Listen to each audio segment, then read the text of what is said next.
Absolutely terrible day.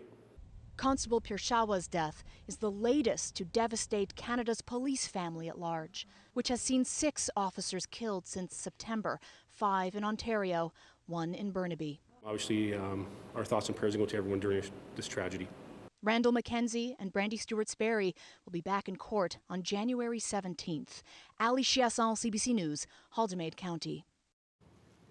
Canada and 3 other countries are taking action to hold Iran legally accountable for the downing of Ukrainian Flight 752.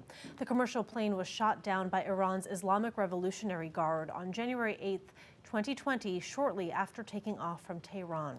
All 176 people aboard, including many with ties to Canada, were killed. 5 of them were returning to Windsor with deep connections to the university. An Ontario man who lost his wife and daughter on that flight says this latest move offers some hope for victims' families seeking justice. This is a very important step forward to make Islamic Republic of Iran accountable. The important thing is that we don't think that Iran is going to cooperate with these 4 affected countries, and we expect this case to go to The Hague on 28th of May next year. Joining Canada are Sweden, Ukraine, and the United Kingdom. The 4 countries are demanding Iran submit to binding arbitration of the dispute related to the downing of the plane. If there's no agreement in 6 months, the 4 countries can take the case to the International Court of Justice. 55 Canadian citizens, 30 permanent residents, and 53 others traveling to Canada were among those killed in the tragedy. Chatham-Kent is now all cleared up. This weekend's wicked storm caused chaos across the community. The holiday blizzard left hundreds of people stranded, some caught in terrifying collisions, others unable to free their vehicles from snowdrifts. This is just some of the video coming out of Chatham. It all started last Friday with vehicles still stuck on Christmas Day.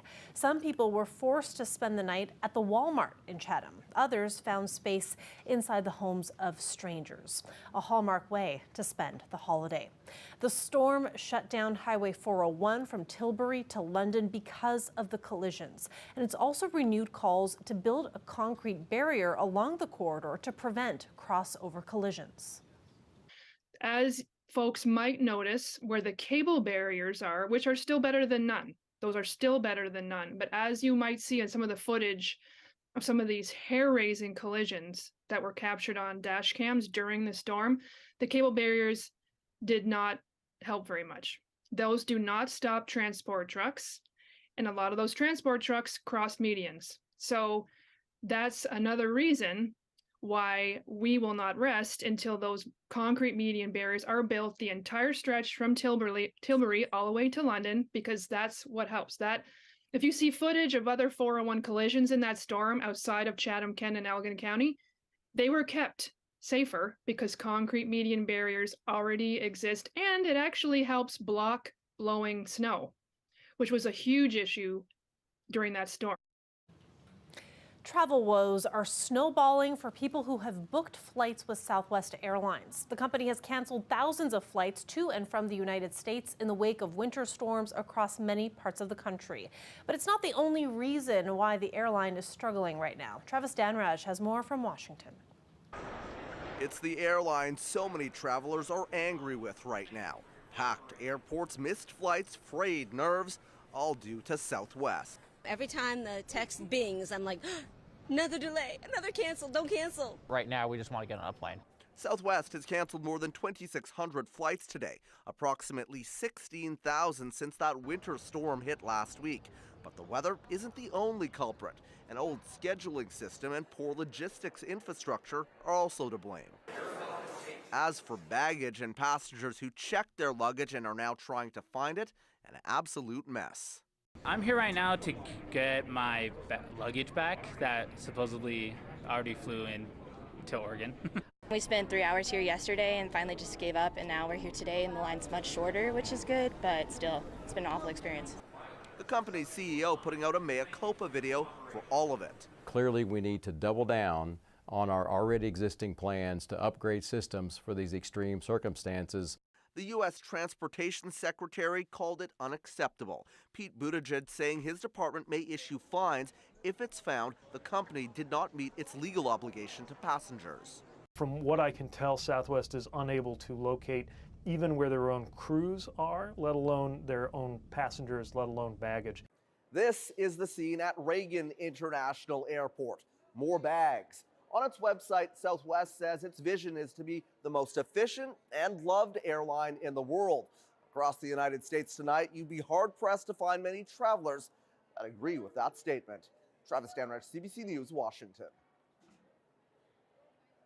It's coming up on 3 years since COVID-19 first landed in Windsor, Essex. The memories from those early months are so vivid for many. It's as though it all happened yesterday. CBC's Jennifer LaGrassa joins me now live in studio for more on this. Jen, you did a lot of reporting about outbreaks in long-term care homes. Why was it important to revisit that now?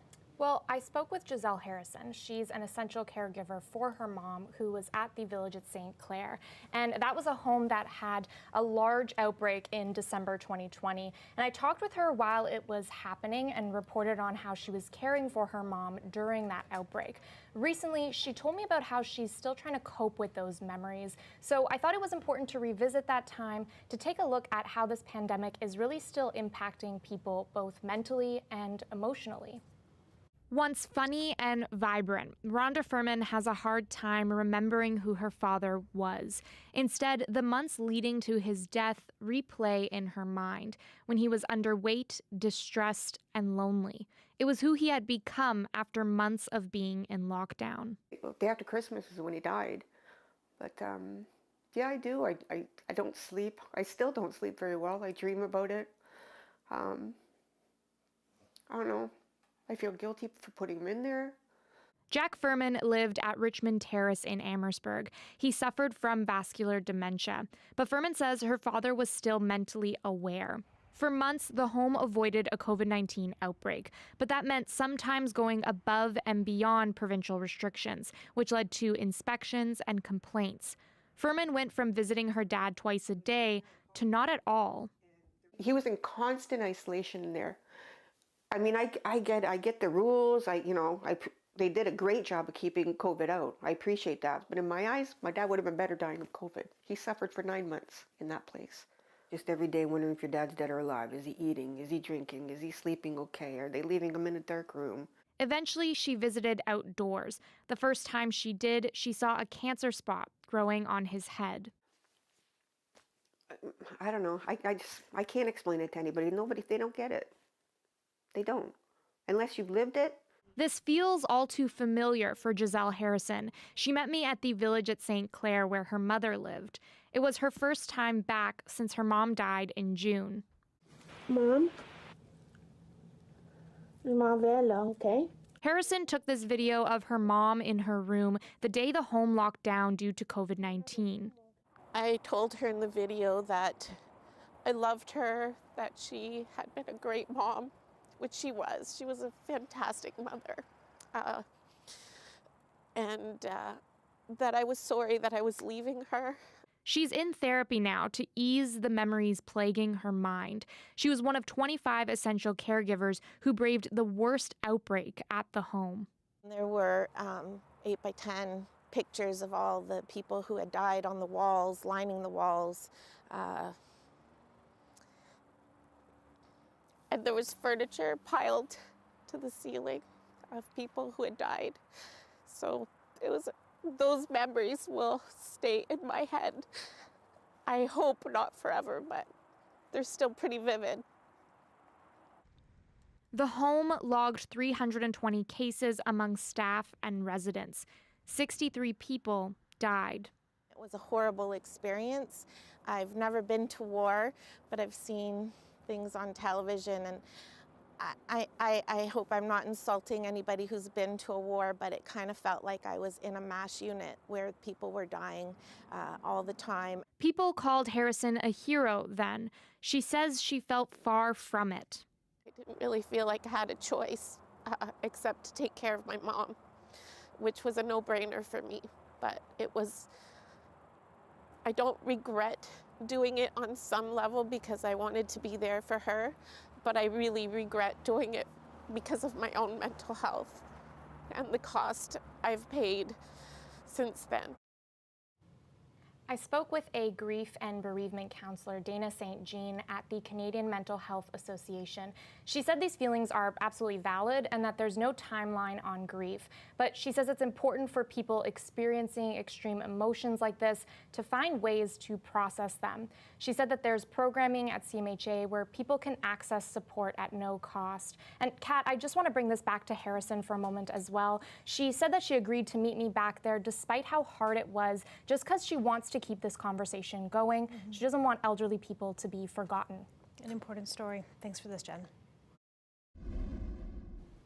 Starting in the new year, you can now visit your local pharmacy to treat some common ailments. The Ontario government says people will be able to stop in at pharmacies across the province to receive prescriptions for 13 common issues like hay fever, pink eye, menstrual cramps, and cold sores. Health Minister Sylvia Jones says giving pharmacists the ability to provide the prescriptions allows for easier and more convenient access to health care. A live look outside there. We have drizzle on the way and temperatures are about to jump back up to double digits. Dahlia Ashley will have more after the break. Stay with us.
Gem.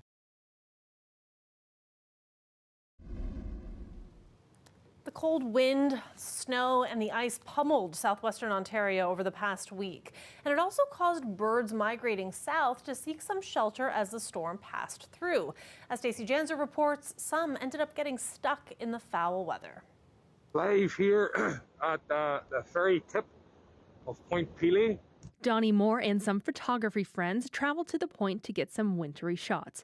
But as he got closer, he noticed something. On one side of the tip, you had just pure ice and quite a few birds kind of trying to hunker down behind blocks of ice. And then on the opposite side, on the east side of the tip, there was quite a bit of open water still, and most of the ducks were still enjoying themselves. But just with the way the temperature dropped so quickly, birds that were probably sitting overnight on the ice itself were sort of trapped with ice forming on them. Moore, dressed in a snowsuit, gloves, goggles, and spikes on his boots, got closer to the water's edge to help rescue the nearby ducks. We went out there and we saw a few ducks, so that's what we tried to do. We tried to release them from the ice, and having the spikes on our boots, we were able to sort of kick off the ice from around the ducks and then sort of warm them up a little bit and put them back in the water. Further north in Chatham-Kent, the strong winds and heavy snow sent 4 birds to the Blue Water Centre for raptor rehabilitation. Well, they sort of all came at the same time. A frozen goose on the river near Chatham, and then another little diving duck that came down in somebody's yard in Newbury, and was caught in a snowbank, and another bird that was found on a beach near Port Stanley, and it was frozen with the spray from the water, so it was completely encased in ice. And then a great blue heron the next day that people rescued from their yard and brought it into some warmth, and then we received that bird later on. Eve says they've already released 1 duck, but the others will be at the rehab center until they're well enough to live on their own. If you see a bird that's been stuck on the ice or in the snow and you can get to them safely, Eve says you can help. People should rescue them just with a blanket, or if they're out on a walk. These little guys that we got in are not very big. They're pretty tiny. They can just be just put under their coat, or they can be wrapped in their mittens or whatever they have, just to keep them warm and take them home. Back at Point Pelee, that's exactly what Moore did. He says he only helped the ducks he could reach safely. After posting photos online, he got a lot of thanks. I'm a wildlife and nature lover, so it resonates with me. So I'm not going to walk past a bird struggling or any kind of animal struggling if I can help.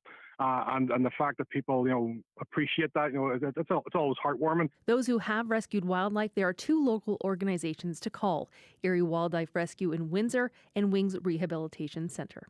Stacey Janzer, CBC News, Windsor.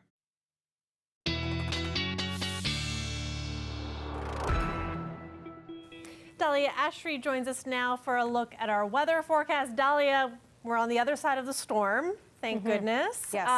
And now it looks like we got some mild temperatures up ahead. So talk us through all this. That's right. We had the white Christmas, and now we're going to be showered with the rain on New Year's. And hopefully we'll be showered with prosperity and good health and peace. But this is what we are expecting going into tonight and over the next few days. So a little bit of drizzle that will carry through until tomorrow. And then as we head into the weekend, that's when we start to see that rain. Now we are sitting above seasonal temperatures, usually be -1, and today's 4 degrees. So really quite warm, and we're going to see that trending as well over the next few days. Usually it's -7 for the low, and today is -1 for the low. It is currently 4 degrees, or the daytime high is 4 degrees in Windsor, and like I said, usually be -1, so it is above seasonal temperatures, quite warm today, and mainly across the board really when we're looking at Ontario, but a little cooler out in other areas as well. It is currently 3 degrees in Windsor. Temperatures are slowly starting to dip, and we'll see just how much it's going to dip by tonight. Now, no watches and warnings what to expect going into tomorrow. We have a little bit of cloud coverage tomorrow, a little bit of drizzle, and then by Thursday at around 6 a.m. that's when we're going to see that cloudiness really kicking in, and the precipitation will start to kick in as well. Now it's going to get quite heavy as we head into Friday. We're going to see some rain kicking in at around 8 a.m. on Friday, and that rain will stretch all throughout the weekend. We're going to continue to see that going on. Friday around 4 o'clock, we really see a little bit of a break, a little bit of that high pressure, but mainly still that low pressure system is what we're going to see all throughout the weekend, and potentially even a little bit of a storm as well. And then as we head into Sunday, again, more of that rainfall. What to expect from Windsor for rainfall for tomorrow? We're going to see rain up to 6 millimeters of rainfall as we head into Friday. Some strong winds gusting up to 65 kilometers an hour by tonight at around 8 o'clock. And continuously, we're going to see winds gusting up to 40 kilometers an hour. As we head into Saturday, that will start to calm down. We'll see winds gusting up to 14 kilometers an hour. As for tonight, temperatures will drop in Windsor to 3 degrees. Similar conditions all across the board. A little cooler out in London, 2 degrees. And like I said, that rain is what we're seeing over the next few days heading into the weekend, and Sunday and Monday, cloudiness. Still amazing to see that double digit there, 11 degrees. My goodness, what a shift, eh? That is the story, and we'll keep an eye on that over tomorrow as well. Thanks for that, Dahlia. Thanks, Katerina. When we come back, we go to Halifax for the World Juniors Hockey Tournament, with Hockey Canada still shrouded in controversy. Stay with us.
Available free.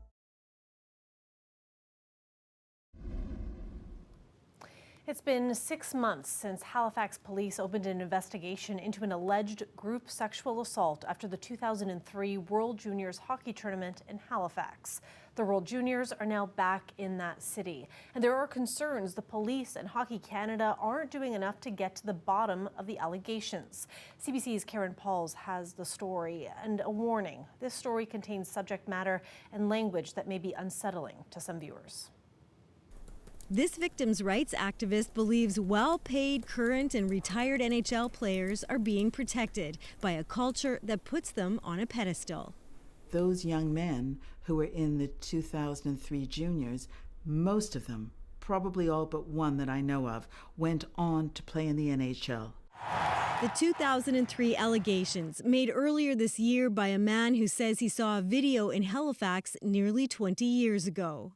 I recognized two of the players, and both of them went on to have NHL careers. We're not identifying him because he fears repercussions. I seen a hockey player of the 2003 World Junior team take a video camera and turn it towards himself and say, "This is going to be a fucking lamb roast."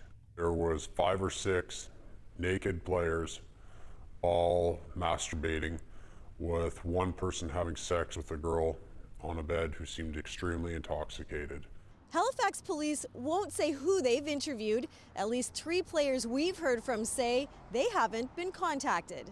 They're speaking with everyone that they need to in relation to. He won't say if they've heard from an alleged victim, but adds there's no statute of limitations. Whether it comes from memory, whether that's evidence. Hockey Canada's independent third party has hired an investigator to look into the allegations. She hopes this World Juniors tournament will spark memories and that people will come forward. Those 19-year-old junior hockey players are now in their late 30s, which of course brings a different perspective to things. Catherine LaRoche says she understands why victims may not want to come forward. She knows exactly what it's like to report allegations of sexual assault involving a major junior hockey player who became an NHL star. And I had an anxiety attack, and it was like 5 years later, 6 years later. LaRoche later dropped her allegations, deciding it wasn't part of her healing journey. Her advice to other women? It must be a lot of pressure, but she shouldn't be driven by that pressure. She should be driven by what speaks to her inside. Judy Haven hopes the alleged 2003 victim isn't triggered by the coverage of this tournament. Her group has an online petition demanding that some of the profits go towards supporting survivors of sexual assault. Karen Pauls, CBC News, Halifax. As we head toward warmer weather and away from this stormy weekend, let's look at some of the iciest moments from the storm.